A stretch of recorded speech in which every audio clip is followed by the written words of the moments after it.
할렐루야. 아멘. 오늘은 의인은 믿음으로 라고 하는 주제로 말씀을 같이 상고하겠습니다. 얼마 전에 우리가 저희 노회의 모임을 화상 모임을 한번 가졌어요. 그때 한 은퇴 목사님께서 하시는 말씀이 이 코로나 사태를 보면서 자기 인생의 목회를 수십 년 해오고 이제 은퇴를 하시는데 이걸 보면서 좀 후회가 된다라고 하는 표현을 했어요. 왜냐하면 복음을 전하면서 너무 성도들에게 쉬운 복음을 전했다. 다시 표현한다면 너무 성도들의 귀에 맞는 말씀을 전해서 기복적인 신앙으로 예수님 믿으면 잘 된다고, 예수님 믿으면 복 받는다고 그런 부분에 많이 본의 아니게 치우쳤다라고 하는 것을 요즘 보니까 내가 잘못 전했다라고 하는 그런 고백을 하셨어요. 본인이. 왜 그러냐면 코로나의 시기에 보니까 목회뿐만 아니라 성도들도 걸리면 죽는 분들도 있고 교회도 힘들고 믿으면 다 해결되는 것이 아닌데 그런 믿음을 배우지 못하면, 믿음이 정말 무엇인지를 분명하게 알지 못하면 이 땅에 세상 것들로 채우려고 했던 것들로 우리가 복음을 전해버렸으면 이런 어려움이 당하고 앞으로 더 큰 위기가 닥칠 때 그걸 이겨낼 수 있는 그런 힘이 없다라고 하는 것을 본인이 그렇게 이야기를 하셨어요. 그래서 저는 또 우리는 지금 믿음을 어떻게 이해하고 가지고 있는가라고 하는 것입니다. 이런 쓰나미 같은 위기에서 믿음 흔들리는 사람 많아요. 그렇죠? 흔들리는 사람 많고 질병 가운데서, 실업 가운데서, 삶의 고통 가운데서, 환경 가운데서, 정말 어려운 이런 가운데서 믿음은 무엇인가 라고 하는 것을 오늘 우리가 잘 보아야 돼요. 우리는 다 말씀드릴 수 없지만 이 시간을 통하여서 또 우리가 배워야 되는 것은, 우리는 지난번에도 하나님의 복음에는 비밀이 있다고 했어요. 그 하나님의 복음이 무엇이기에 우리에게 비밀인가? 구원을 주신다라고 배웠습니다.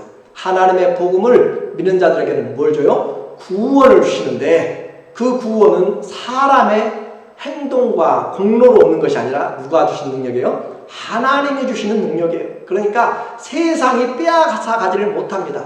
내 힘으로 공로로 내가 구원을 얻었으면 내 공로가 없어질 때는 사라질 수도 있는 것이에요. 그러나 하나님의 능력으로 되어졌기 때문에 그 어떤 풍파도, 그 어떤 환란도, 천재지변 우주의 대격변도 우리를 하나님의 손에서 빼앗을 수가 없는 것이 바로 우리에게 주신 하나님의 능력으로 이루어주신 구원인 줄로 믿습니다. 그 구원이 무엇으로부터 구원이에요? 우리는 구원을 잘 배웠다. 구원은 바로 죄로부터의 구원이고, 우리의 죽음, 이 땅으로 한 번 끝나지 않는다는 그 죽음으로부터의 구원이고, 또 줄제 사망이죠. 그리고 또 우리로 하여금 그 죽은 뒤에는 심판이 있어요. 그 전능하신 하나님의 그 심판 아래에서의 영벌에서의 우리를 구원하여 주신 것이고, 영원한 멸망에서의 우리를 구원하여 주신 것입니다. 값없이 주신 하나님의 은혜입니다. 이것만 생각해도 정말 자다가 번쩍 일어나서 감사해야 되고, 안 믿을 수가 없는 하나님의 이런 그 큰 구원, 이 은혜와 능력을 하나님의 능력으로 했다라고 하는 것을 우리는 배웠어요. 그런데도 여전히 우리는 복음을 부끄러워할 때가 많이 있습니다. 하나님의 복음을 아는 자는, 사도 바울은 자기 남은 인생을, 목표를 그리스도의 복음을 위하여 내 생명을 조금도 아끼지 아니하겠다고 그렇게 다짐하면서 할 수 있는 대로 먼 길도, 할 수 있는 대로 어려운 일도, 할 수 있는 대로 자기의 목숨까지 바쳐서도 후회하지 않고 달려갈 길을 다 마치고 믿음을 지키고 선한 싸움을 다 싸웠으니 라고 하면서 이 믿음을 지키기 위해서, 또 전하기 위해서 그의 목숨도 아끼지 않았던 것을 봅니다.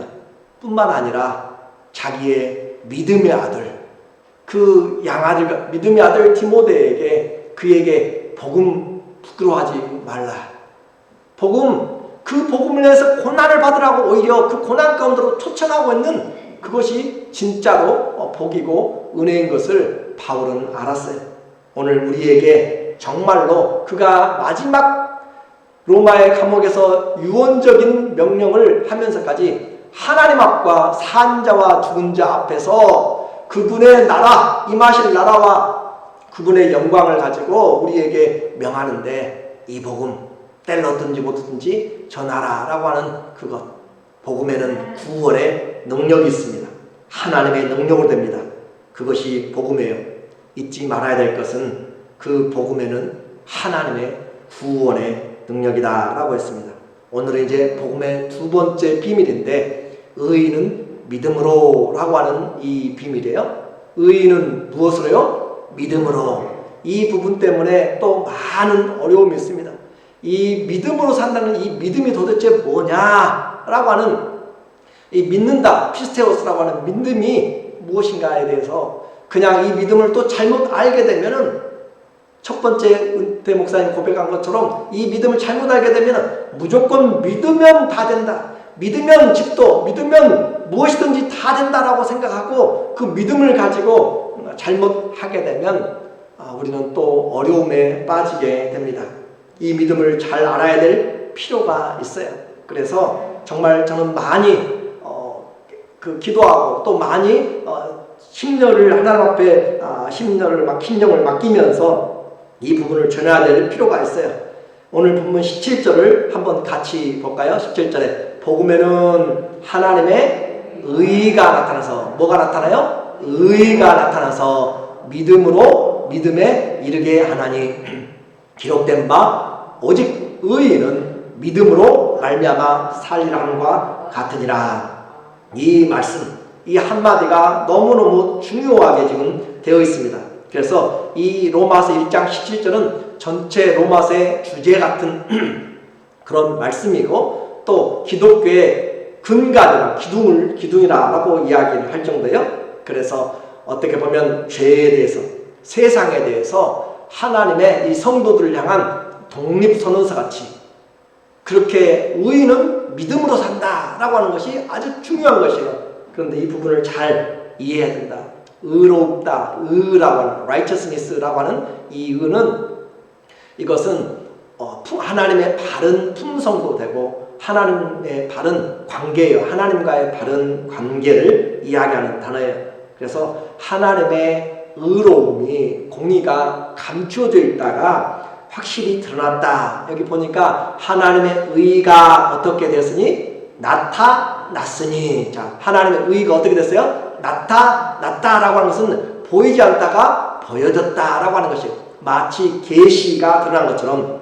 그래서 이 나타나서라고 하는 단어가 아포칼립토라고 하는 단어인데, 베일 휘장이 탁 쳐졌다가 영화가 연극 시작할 때 베일이 열리면서 커튼이 열어지면서 그 배우들이 나와서 공연이 시작되는 것처럼, 하나님의 의가 감춰져 있다가 이 복음이 때가 되고 하나님의 방법에 의해서 열어져서 하나님의 의로움이 나타나니까 사람들이 이제야 이것이 하나님의 올바른 뜻이구나, 이것이 하나님의 원하시는 의로운 길이구나 라고 이제야 알게 되었다고. 그러니까 하나님이 나타내 주시니까 알지, 우리가 어떻게 알겠어요? 그렇죠?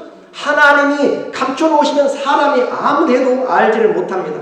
근데 하나님이 드디어 리빌했다는 것이고 언커버드 했다는 것이죠. 그리고 우리에게 빛을 가져와 주셨다라고 하고 그렇게 말하는 것이 바로 나타나서, 하나님의 의가 우리 손에 왔다는 말이에요. 하나님의 의가 우리 눈에 보였다는 것이에요. 하나님의 의가 우리 마음에 가까이 깨달아졌다라고 하는 것이 의가 나타나서, 어디에서요?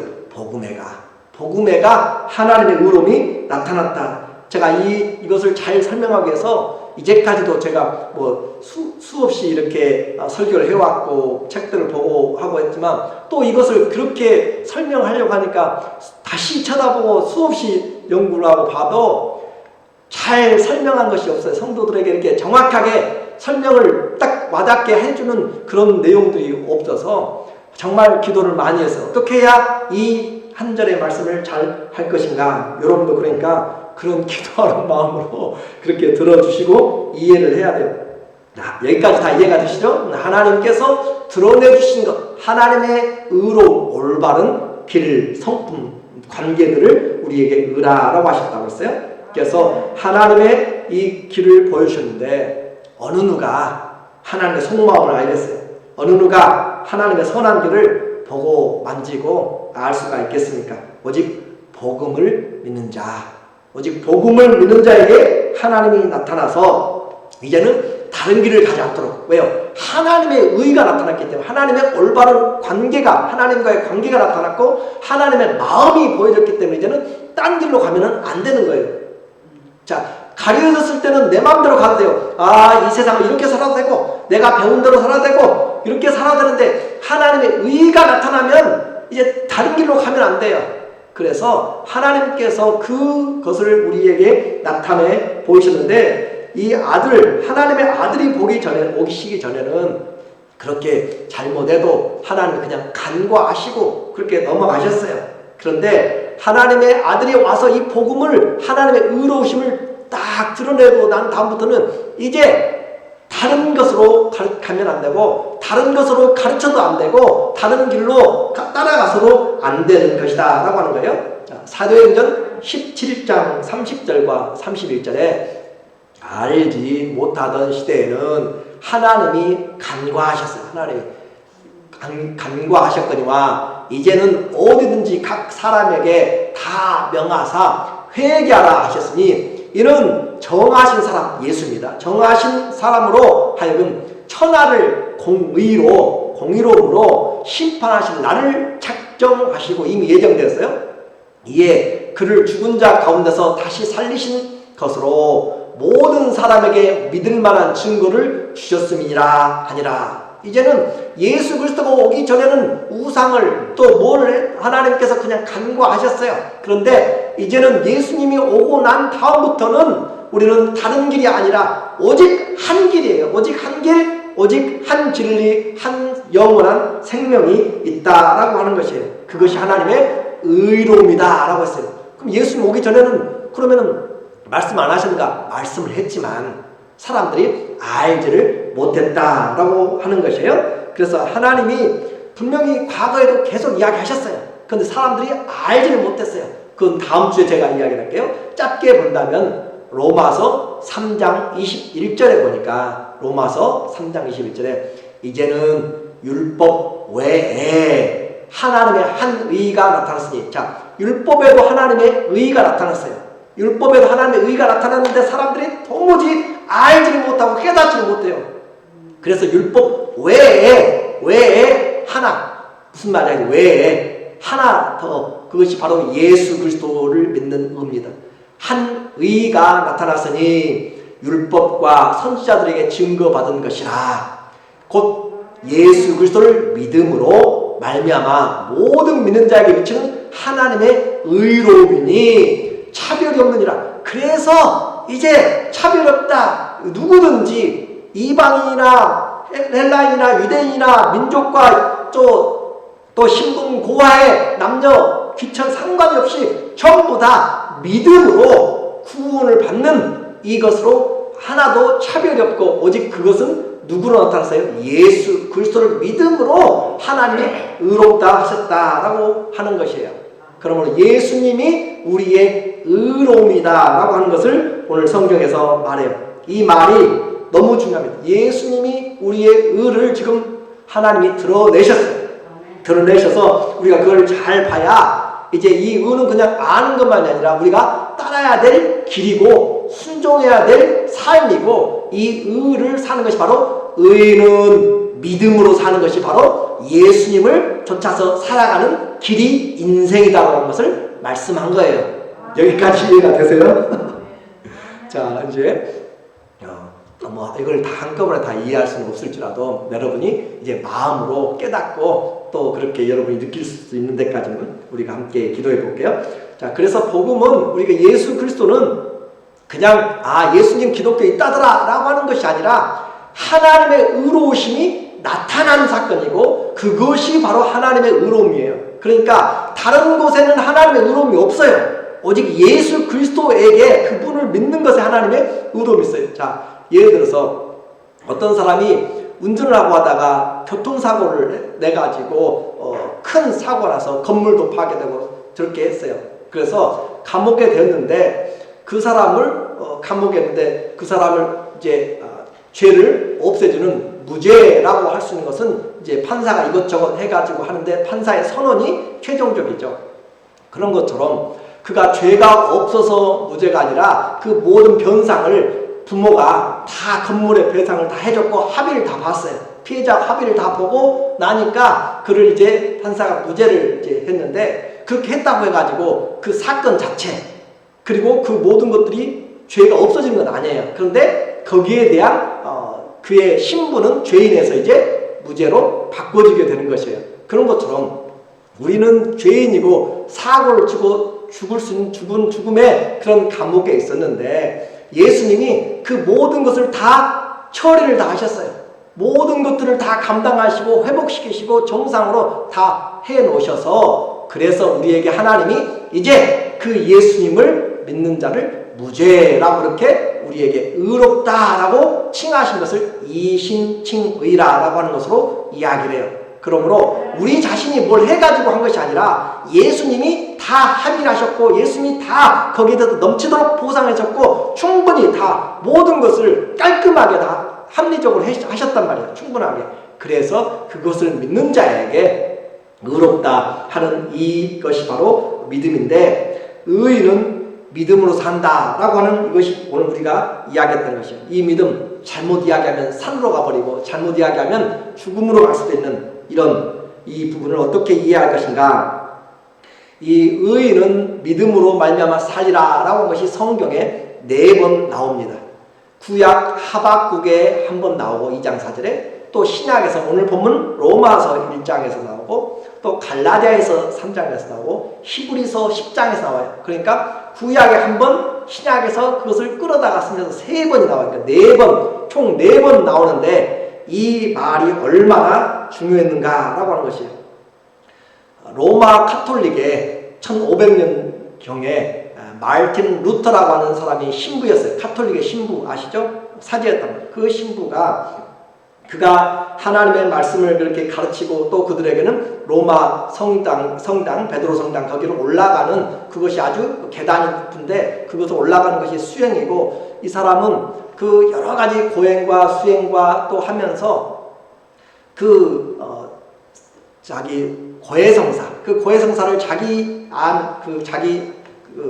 성당에 있는 사람에게 하루에도 몇 번씩 가서 난 이런 죄를 지었어, 난 이런 생각에 죄요, 난 이런 하도 오니까 그 사람이, 야 루터야 제발 그만 좀 와라. 그런 거 다른 사람도 다 하는 거야. 그런 거 가지고 너무 하지 마. 나 힘들다. 귀찮게 하지 마라. 그런데 이 루터에게는 그 죄의식이 없어지지 않았어요. 그래서 가고 해도 이거 도무지 자고 일어나면 또 죄에 대한 마음에 들어오고, 그래서 죄에 대한 억누름이 너무 힘들었고, 또 계단을 무릎으로 기어서 올라가니까 그건 정말 너무너무 힘들고 어려워서, 그러다가 이 말씀이 그에게 빛이 비쳤어요.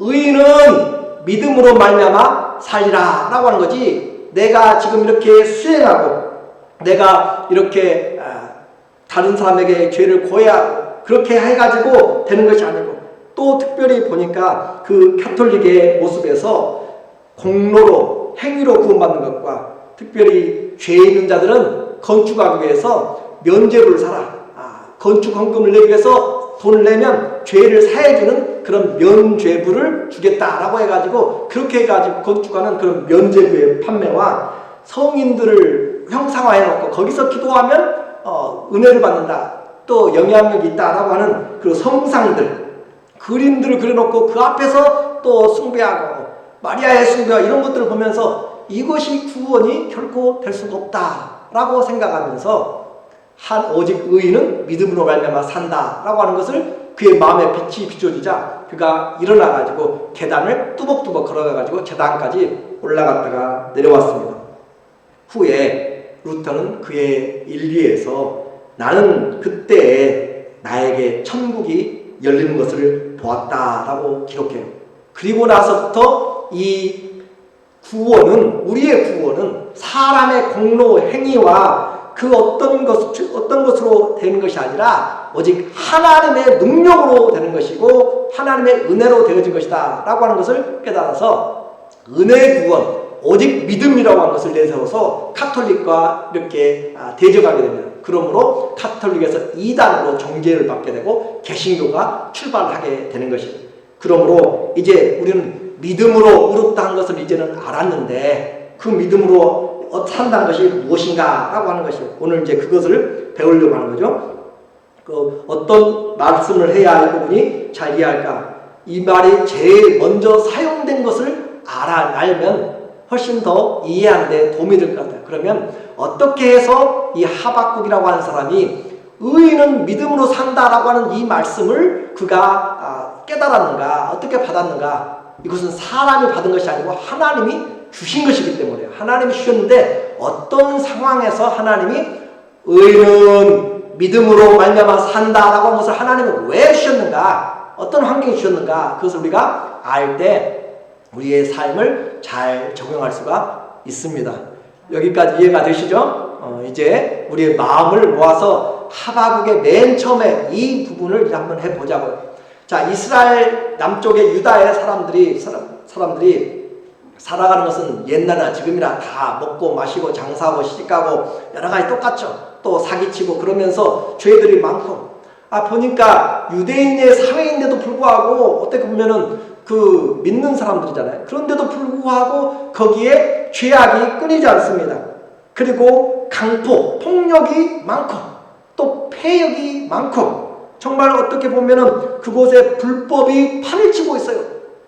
가난한 사람들을 착취하는 부자들부터 시작해서 올바로 정치하지 않은 그 정치계의 사람들로부터 사람들의 모든 사회생활이 보니까 하나님 믿는 그런 하나님의 의로운 삶이 아니라 불법이 판을 치고 있는데 악인들이 권력을 잡으면은 힘없는 사람들이 괴롭잖아요. 그렇죠? 불법이 행해지면은 그런 보고를 볼 때 마음이 아픈데 하나님 어디 계세요? 하나님 저 공산주의 저 힘들게 만들고 또 선교사들 잡아 죽이고 또 여인들의 권리도 없는 그런 이슬람의 문화들 그런 거 쳐다만 보고 계세요 라고 하면서 그렇게 지금 이 하박국이 하나님 왜 강포한 자가 판을 치고 권세를 잡고 득세하는데 하나님 왜 가만히 계세요? 라고 하면서 하나님 앞에 부르짖으면서 기도를 하는 것이 시작입니다. 하박국 1장 2절에 보니까 여호와여 내가 부르짖어도 주께서 듣지 아니하시니 어느 때까지니까 내가 강포로 말미암아 사람들의 강권적인 폭력이잖아요. 강포로 말미암아 외쳐도 주께서 구원하지 아니하시나이다. 그래요 하박국이 기도해요. 저 연약한 사람들 저 질병든 사람들 낫게 해주세요. 거기서 헤어나게 해주세요. 가난한 사람 부자 되게 해주세요 라고 해도 해결이 안 되고 있어요. 그걸 보면서 너무너무 안타까워서 하나님 앞에 하나님 도대체 뭐하고 계세요? 라고 그렇게 기도하니까 하나님이 말씀하시면서 대답하세요. 6절에 보니까 내가 바벨론으로 심판하리라 라고 그렇게 이야기해요. 하나님께서 왜 하나님 가만히 계시라고 하니까 나 가만히 있지 않는다. 나 내일 하고 있다. 하나님 그렇게 하시면서 내가 그들 심판한다 라고 하는데 누구로 심판한다고요? 바벨론의 나라를 들어가지고 이 땅을 치겠다라고 하니까 갑자기 한 대를 더 맞은 거예요. 아니 하나님 아버지 최소한 이 유다보다는 더 선한 민족이나 더 착한 사람들이 와가지고 뭘 이렇게 바꾸든지 해결해주든지 해야지 객관적으로 봤을 때 유다보다 더 나쁜 이방인들 그 사람들은 정말 피 흘리기를 좋아하고 전쟁으로 세계 제국을 만들기 위해서 제국주의로 땅을 차지하면서 가는 곳마다 깃발 꽂고 표범처럼 이리처럼 독수리처럼 날아가면서 그들을 탈취하는 그런 자들에게 우리 운명을 맡깁니까? 라고 하는 것이 13절 하박국이 두 번째 질문을 해요. 주께서는 눈이 정결하심으로 악을 참아보지 못하시며 폐역을 참아보지 못하시거늘 어찌하여 거짓된 자들을 방관하시며 악인이 여기서는 바벨론이에요. 악인이 자기보다 의로운 사람 누구예요? 유다 민족들이에요. 유다 민족들을 삼키는데도 잠잠하시나이까? 라고 하면서 이제 하나님 앞에 좀 이제 따지기도 하고 하나님 앞에 지금 이해되지 않아서 그렇게 이야기하는 내용이에요. 이야기하니까 하나님이 들으시면서 그래 네 생각은 그러냐? 라고 하면서 하나님이 대답해 주신 것이 바로 오늘 이제 2장 3절과 4절 하박국 2장 3절과 4절에 이때 나온 말이 이제 이 본문의 출발이에요. 하나님이 말씀하시면서 너 잘 들어. 그냥 듣지 말고 잘 들어. 길에 가면서 달려가면서 볼 수 있도록까지 네가 정확하게 써라 라고 할 정도로 하나님이 이제 1절과 2절 이야기해요. 달려가면서까지 보려면 여러분 차 타고 운전하면서 가면서 광고판에 작으면 보여 안 보여요? 안 보이지만 아주 커다랗게 써놓고 있으니까 지나가면서 안 볼라 해도 안 볼 수가 보여요. 그런 것처럼 그렇게 기록하라는 내용이 지금 바로 이 내용이에요.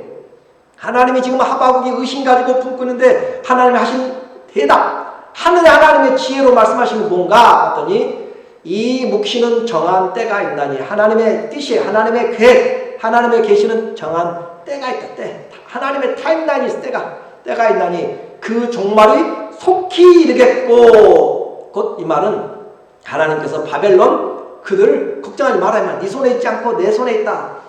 결코 거짓되지 아니하리라. 비록 더딜지라도 어떻게 하라고요? 기다리라. 지체되지 않고 반드시 응하리라 라고 그렇게 지금 이야기를 해나가요. 그러면서 4절에 보라 그의 마음은 교만하며 바벨론의 마음이에요. 바벨론의 마음은 교만하며 그 속에서 정직하지 못하나 의인은 그의 믿음으로 말미암아 살리라 라고 그렇게 하나님이 지금 하신 내용이 이 모든 내용에 나오는 신약에 3번 언급하는 내용이고 기독교의 그 근간을 만들어 놓은 것이 의인은 믿음으로 산다라고 하는 것이에요. 그래서 이 말씀을 출처를 여러분이 이제 다 보았으니까 그럼 이거 도대체 무슨 말인가 이제 하는 도대체 이 하나님 이렇게 하시면 어떤 말인가. 그래서 하나님께서 바벨론의 모든 이런 세력들 세상에 자기 무력으로 자기 욕망으로 그런 욕심으로 세상이 움직이는 것 같아요. 중국의 패권, 미국의 패권 그런 사이에서 이 팬데믹으로 이런 것들로 세상이 그냥 해일로 자연재해로 그냥 이렇게 막 떠밀려가는 것 같아요. 그런데 진짜로 이 세상을 붙잡고 그들의 목숨을 붙잡고 시간을 재가면서 운명을 저울에 달고 계신 분이 계시니 그분이 곧 하나님이시다 라고 하는 거예요. 그래서 너희가 지금 이렇게 하고 저렇게 하고 많은 것들을 한다 할지라도 하나님께서 다 알고 계신다라고 하는 것이죠. 그렇게 해서 하나님은 계획이 있다는 계획이.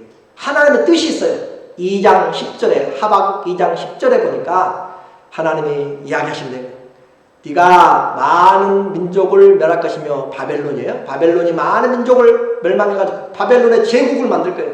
세계 제국을. 내 집에 욕을 부르며 내 영혼의 죄를 범하게 하는 것이 되었도다. 바벨론이 군사력이 강할수록 나라가 커질수록 그들이 지금 뭘 하고 있냐면 영혼의 죄를 쌓고 있는 것이에요. 자, 부자가 되면서 계속 악인들을 핍박하고 공장을 운영하면서 임금을 제대로 주지 않고 아무튼 탈취하고 그러면서 부자가 되면 될수록 뭘 하고 있다고요? 욕을 부를 것이며 내 영혼의 죄가 산더미처럼 쌓아가고 있다면 산더미처럼 바벨탑이 올라가면 올라갈수록 무너지게 되는 것처럼 하나님이 가장 끝 지금 미끄럼틀 위로 바벨론 올려놓았다. 그 바벨론 어떤 것인데 피로 성을 건설하며 불의로 성을 건축하는 자에게 화 있을진저. 하나님의 말씀은 분명합니다. 그래 유대에 적게 해가지고 하나님이 심판했지 더 큰 악을 한다고 해가지고 지금 하나님이 모른 체 하고 놔둔 것이 아니라 거기를 완전히 사그리 박살내겠다라고 하나님이 지금 계획을 가지고 있어요. 그래서 세상을 알지 못하고 지금도 떠드는 사람들이 있어요. 하나님이 계시면 나오라고 하는 사람도 있고 하나님 보여달라고 하는 이런 여러 상황에 대해서 주님은 이야기하세요. 한 자기 운명도 하지 못하는 자들에게 이렇게 나라의 미래도 알지 못하는 자들에게 그래서 하박국 2장 20절에 하나님이 선포를 하세요. 오직 여호와는 그 성전에 계시니 온 땅은 세상은 그 앞에서 잠잠할지니라. 하나님이 주권을 가지고 계시고 이 땅이 아무리 요동쳐도 하늘 보좌는 흔들리지 않습니다. 그 하나님은 여전히 왕이세요. 그렇기 때문에 하나님의 손 안에 있고 하나도 예외가 없다. 아무리 악을 높이 세우고 이쯤 되면 하나님 해결해 주셔야 되잖아요. 이 정도 되면 줘야 되잖아요. 아니요. 하나님의 타임이 있어요. 하나님의 시간이. 정한 때가 있어요. 하나님의 정한 때가. 그 정한 때가 있기 때문에 하나님은 공의로우신 하나님. 그렇기 때문에 우리는 지금 뭘 보고 가야 돼요? 지금 환경 때문에 힘들어가지고 이때 아니면 나는 죽습니다라고 하는 것이 아니라 하나님의 그 약속 의로우신 때를 보면서 그것을 바라보면서 믿음을 가지고 살아가는 것이, 의인은 믿음으로 사는 것이, 하나님의 뜻에 맞게 사는 것이 의인의 믿음으로 사는 것이지, 의인은 믿음으로 사니까 하나님 이 꽃이 금으로 변하게 해주세요, 내 믿음대로 되라, 그런 말이 결코 아니라는 뜻이에요. 무슨 말인지 이해가 되세요? 아실 분들은 아시고 모르신 분은 다시 들으시고 해서 하나님이 해주실 줄로 생각하면서, 자, 그들의 악은 점점 쌓을수록 영혼에 뭘 쌓아요? 죄를 쌓아요. 죄가 장성한 즉 사망을 낳게 돼 있고, 하나님이 관용하는 죄가 넘쳐가면 심판이 이루어지고 결국 가나안 땅에 있는 자들도 다 쫓겨나게 됩니다. 땅이 토하여 내게 됩니다. 자, 그러면 죄가 많아가지고 한꺼번에 그 큰 다시 일어나지 못할 죄를 받는 것이 좋은가, 작은 죄에서 그냥 살짝 해결하고 다시 올라가고 하는 것이 좋은가, 여러분이 판단을 하셔야 돼요. 우리는 예수 그리스도 안에서 지극히 작은 것들도 하나님 앞에 내 마음에 죄의식이, 루터가 하루에도 몇 번씩 찾아가는 것처럼 그럴 때는 관계가 좋아집니다. 그러나 아버지와 아들 또 이런 관계들이 한번 멀어지고 쌓이면 결국 거기는 깨지게 되고 터지게 돼 있어요. 그러면 해결할 방법이 없는 것입니다. 그래서 주님께서 우리는 이 시대를 보면서 말씀을 봐야 돼요. 1989년 소련이 그렇게 붕괴될지 누가 알았냐고요. 6천만 7천만 명이나 수청하면서 스탈린과 레닌, 그런 소련의 공산주의가 출범해서 그렇게 강대한 미소 양대국에 그렇게 오다가 갑자기 없을 줄 누가 알았냐고요. 그 소련만이 아니에요. 역사상에 우리를 보면 이집트 대제국, 아시리아 제국, 또 바벨론, 페르시아, 그리스, 로마까지 세계의 제국들이 흥황하는 것 같지만 하나님의 손 안에서 때가 되면 다 끝나게 돼요. 그 시간들을 하나님이 정해 놓으셨고, 그렇기 때문에 어느 민족도 하나님의 손에서 경영에서 벗어나지 못한다. 성도는 세상의 악함만 보지 말고 하나님의 행하시는 이 일을 보셔야 돼요. 그것이 믿음의 눈입니다. 그러므로 비록 내게 지금 고통의 시간이 따라요, 만족하는 결과가 되어지지 않고 힘든 핍박의 삶이 계속될지라도, 의인은 세상의 흐름 속에서 그렇게 사라져가고 마는 것이 아니라 하나님의 손길을 기다리고 기도하면서 그 일에 순종하며 살다가 가는 것이에요. 이것이 의인이 믿음으로 사는 것입니다. 이제 하바국의 말을 우리가 잘 이제 이해를 해야 돼요. 자, 하바국은 하나님의 경고대로 바벨론이 쳐들어온다는 걸 들었어요. 그렇죠? 들었어요. 들어놓고 이제 때가 되니까 하나님이 그 정말로 바벨론이 쳐들어오는 소식들이 점점 저 북쪽에서 내려오기 시작했네, 출발했네, 점점 남쪽 부산까지 6.25 전쟁이 이렇게 소문이 들려오는 것처럼, 그렇게 이 날쌘 기병 같은 표범같이 빠른 그런 이리같이 그런 독수리 날개처럼 가진 포악한 자들, 바벨론이 군사를 몰고 그 땅을 침입해 들어온 것이 들렸어요. 이건 너무너무 기가 막힌 일이에요. 그 현장을 한번 여러분이 느껴보세요. 하바국 3장 16절에 어떤 기분인지. 내가 들었으므로 내 창자가 흔들렸고, 지금 기마대의 그 강대한 나라가 지금 북쪽에서부터 아래로 치닫고 있어요. 거칠고 막을 자가 없습니다. 창자가 흔들렸고 그 목소리로 말미암아 내 입술이 떨렸도다. 무리가 우리를 치러 올라오는 환난 날을 내가 기다림으로, 가장 힘든 것이 죽음의 날을 기다리는 거잖아요. 환난 날을 기다림으로 썩이는 것이 내 속에, 내 뼈에 들어왔다. 뼈가 썩은 같은 고통, 두려움, 오금이 저리는 그런 공포예요. 내 몸은 내 처소에서 떨리는도다. 두렵고 떨림이 하바국 안에 임하였어요. 피할 수 없는 전쟁입니다. 그런데 의인은 어떻게 살아요? 그 환경에 살지 않고 17절의 이야기요. 비록 무화과 나무가 무성하지 못하고 포도나무에 열매가 없으며 감람나무에 소출이 없고 밭에 먹을 것이 없으며 우리의 양이 없으며 외양간에 소가 없을지라도 전쟁으로 황폐되고 아무런 낙이 없고 살아갈 방법이 없어요. 그럴지라도 나는 여호와로 말미암아 즐거워하며 나의 구원의 하나님으로 말미암아 기뻐하리로다. 이것이 바로 의인이 사는 방법이다 라고 이야기. 환경은 하나도 변하지 않았어요. 근데 그 안에서 뭐를 바라보고 있어요? 하나님의 손길을 바라보고 있어요. 그럴지라도 하나님이 남은 자들을 남기실 것이고 하나님의 일들을 해나갈 것이다. 내가 만약 여기서 힘들고 어려운 일을 당하여도 하나님을 믿는 자로 나는 살아가는 것이고, 그러므로 우리는 지금 보여지는 환경, 지금 순간의 역사에, 순간의 질병에, 순간의 어려움에 좌절하고 낙심하고 믿음을 포기하는 자들이 아니라 나는 기쁨이 하나님께로 있다. 나는 여호와로 즐거워하며 나의 구원의 하나님으로 말미암아 기뻐하리로다. 완전히 극과 극이잖아요. 창자가 떨리고 뼈가 썩어가는 그런 두려움과 공포, 먹을 것이 하나도 없는 그런 절망의 환경에서 이 하박국 안에서 솟아나오고 있는 것은 환경이 아니라 하나님 한 분이라는 사실이 그에게 의를 믿음으로 말미암아 살리라 라고 말씀을 하고 있어요.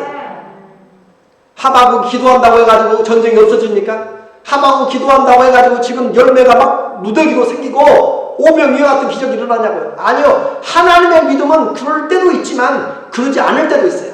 히브리서 11장에 믿음으로 그 악인들을 멸하기도 하고 하지만 그 믿음 때문에 죽어가고 산굴에서 토굴에서 유리하며 방황하며 톱으로 켬을 당한 자들도 믿음 때문에 있다고요.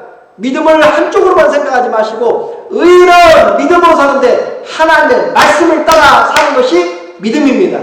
그러므로 오늘 우리에게 이 시대를 이기는 것도 바로 하나님의 말씀이에요. 하나님을 믿는 것. 이제 말씀을 정리합니다. 죄의 심판은 하나님이 나라를 세우시는 또 하나의 하나님의 손길이에요. 여기에 갈등이 있어요.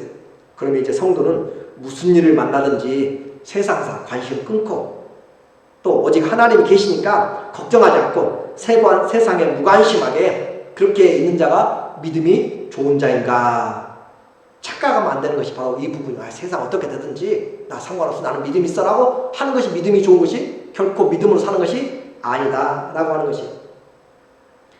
걱정하지 않고 믿음으로 사는 것, 그것이 아니라 믿음은 세상을 떠나 사는 것이 아니에요. 믿음은 세상 한가운데서 발을 딛고 살아가는 것이에요. 그러면 어떻게 하란 말이에요? 어떻게 해야 성도가 믿음으로 삽니까? 하박국은 우리는 거기서 원리를 찾아야 돼요. 하박국은 이 사회와 인생과 민족에 대해서 의문을 품었어요. 이해할 수 없었어요. 도무지 왜 그런가? 그래서 어떻게 했어요? 부르짖기 시작했어요. 하나님께 부르짖기 시작했어요. 하나님 어떻게 이렇게 억울하고 힘들고 공의가 사라졌습니다. 하나님 어떻게 할까요? 그럴 때 어떻게 했다고요? 나는 믿음으로 사니까 그냥 무관심한 것이 아니라 하나님 주의 공의를 내려주세요. 하나님의 공의가 실현되어 있어요. 어떻게 부르짖으면서 기도했어요. 그리고 현실의 문제에 대해서 부르짖고 하나님의 응답을 받았고 하나님이 해나갈 것을 그런 방법에 대해서 들었어요. 하나님이 장래에 어떤 계획으로 이 모든 일을 준비하시는지 하나님의 마음, 하나님의 의로우신 뜻을 하박국이 들어서 알았어요. 그래서 고통 속에서 있고 힘들고 어려워도 그는 그 환경 가운데서 좌절하지 않고 하나님의 뜻을 바라보면서 인내하고 참고 성도들에게, 사람들에게, 시험에 든 자들에게 아니요, 이 악은 심판받습니다. 전쟁이라도 아니요, 두려워하지 마세요. 이들도 심판받습니다. 그리고 의인은 믿음으로 삽니다. 라고 그렇게 전하면서 사는 것이에요. 그렇게 해서 현실과 환경의 짧은 과정을 보고 사는 것이 아니라 하나님의 의로운 일을 행하시는 그 약속의 말씀을 믿음으로 산다라고 그렇게 이야기합니다. 그러니까 그 하나님에 대한 것이 분명하면, 하나님의 뜻이 분명하면 바울과 실라가 감옥에서, 빌립보 감옥에서도 하나님께 찬송하고 기도하고 감사하였더라. 하나님을 바라보면 내게 지금 어려운 일이 서로 내 순교하는 일이 있어도 하나님 앞에서, 주님 앞에 살아가면서 고난 중에 부끄러워하지 않고 순교도 영광이 되도록 하는 것이 바로 하나님을 바라보면서 살아가는 것이에요. 오늘 잘 적용해 보시게요. 성도는 오늘 우리의 문제, 세상에 대해서 무관심하고 지금 코로나 바이러스나 이 땅의 산불이나 이 모든 것들, 힘들고 어려운 것들에 대해서 무관심한 것이 아니에요. 이럴 때일수록 우리는 정말 더 어떻게 해야 돼요? 하나님 믿음으로 살려면 하나님의 약속의 말씀은 무엇입니까? 이 시대에 하나님이 계획하신 것이 무엇입니까? 이 시대에 내 인생에, 우리 교회에 향하신 것이 무엇입니까? 라고 하나님 앞에 어떻게 해야 이 문제들 가운데 있고 하나님 사랑할 수 있습니까? 라고 하나님 앞에 부르짖어야 할 때가 바로 이때입니다. 하나님이 이 일을 어떻게 해결하시기 원하시는지 주님의 말씀을 찾고 또 후하고 부르짖어야 돼요. 그럼으로써 이것이 바로 하나님이 의인이 믿음에서 출발해서 믿음으로 이르게 되는, 마치게 되는 것이 바로 이 말씀을 하고 있는 것이에요. 그러니까 구원은 하나님의 능력이지만 구원받은 성도의 삶은 쉬운 삶이 아니라 오히려 세상 일과 하나님의 의로운 일들을 함께 보면서 하나님의 약속을 받고 그 믿음을 가지고 오늘을 견디고 내일을 소망 삼고 살아가는 것이 믿음으로 시작해서 믿음으로 마치는 것이 믿음에 이르나니 믿음으로 시작해서 믿음을 마친다. 이것을 다른 표현으로 이야기하면 영원부터 영원까지 그 말하고 비슷하게 믿음으로 시작해서 믿음으로 마치는, 오직 믿음으로 살아가는 것이 우리 인생이고 신앙이다 라고 이렇게 말을 하고 있는 것이에요. 하나님 앞에 결론입니다. 세상은 만족에, 성도는, 의인은 만족에 모든 것을 다 쏟아넣지 않습니다. 반대로 세상에 어렵고 힘들다고 좌절한다고 그것 때문에 성도는 낙심하거나 좌절하지 않습니다. 성도는 세상 만족이나 슬픔이나 그런 것들로 좌우되는 것이 아니라 그걸 보며 하나님의 뜻이 이루어지는 것을 찾으면서 말씀을 기도하고 찾고 들음으로 믿음으로 살아가는 것이죠. 순간을 보고 사는 것이 아니라 믿음으로 전체를 보고 살아갑니다. 성도의 삶은 그래서 그리스도를 바라보고 그리스도를 보는 것, 그것이 하나님의 의의가 나타났다라고 하는 것이에요. 자, 히브리서 10장 36절에 보니까 너희에게 인내가 필요하면, 믿음은 인내가 필요해요. 그래서 인내가 필요하면 너희가 하나님의 뜻을 행한 후에 약속하신 것을 받기 위함이라. 나의 의인은 뭘로 살아요? 믿음으로 말미암아 살리라. 또한 뒤로 물러가면 내 마음에 그를 기뻐하지 아니하리라 하셨느니라. 수많은 사람들이 믿음 있다고 하면서 진짜로 시험당하면 다 물러가요. 왜요? 돈이 믿음인 줄 알았고, 건강이 믿음인 줄 알았고, 내 출세가 믿음인 줄 알았고, 내 생명이 믿음인 줄 알았어요. 무슨 말인지 이해가 되시죠? 그러나 그게 믿음이 아니라 하나님의 의로운 뜻이 이루어진 것을 보고 믿는 것이 믿음이라니까요. 믿음은 바라는 것들이 실상이고 보지 못한 것들의 증거예요. 하나님의 말씀이 그리스도의 뜻이 믿음이에요. 의예요. 그러니까 그 의를 보고 뒤로 물러가지 말고, 물러가면 하나님이 기뻐하지 않습니다. 오늘도 이렇게 기뻐하지 않는 사람이 얼마나 많은지 몰라요. 제가 어제 한국에 있는 친구하고 연락을 정말 30몇 년 만에 하면서, 이건 개인적인 것이기 때문에 신앙은 정말 좋았어요. 아주 너무너무 신실했고, 고등학교도 그 친구가 저한테 한마디 해가지고 또 제가 충격받고 그렇게 하면서 교회도 나가고 그런 경우도 있고, 아주 뛰어난 수재고 고시도 패스하고. 그런데 지금은 한참 세상과 함께 잘 이렇게 연합돼서 살아가고 있는 것 같아요. 짧은 시간에 제가 카톡만 해서 시간이 없어가지고. 믿음은 아무나 갖는 것이 아니에요. 끝까지 하나님의 말씀을 붙잡아야 되고, 39절에 우리는 뒤로 물러가 멸망을 할 자가 아니라 오직 영혼을 구원함에 이르는 믿음을 가진 자니라. 그 믿음 말씀입니다. 그 믿음 말씀은 예수 그리스도로 우리에게 드러났습니다. 의인은 무엇으로 살아요? 다시, 의인은 무엇으로 살아요? 믿음으로 사는데, 그 믿음이 누구의 믿음이에요? 하나님의 말씀의 믿음이고 예수 그리스도가 믿음입니다. 그러므로 그 예수 안에서, 말씀 안에서 걸어가는 것이 믿음의 시작이고 마지막이에요. 믿음으로 사시기를 예수님의 이름으로 축원합니다. 아멘.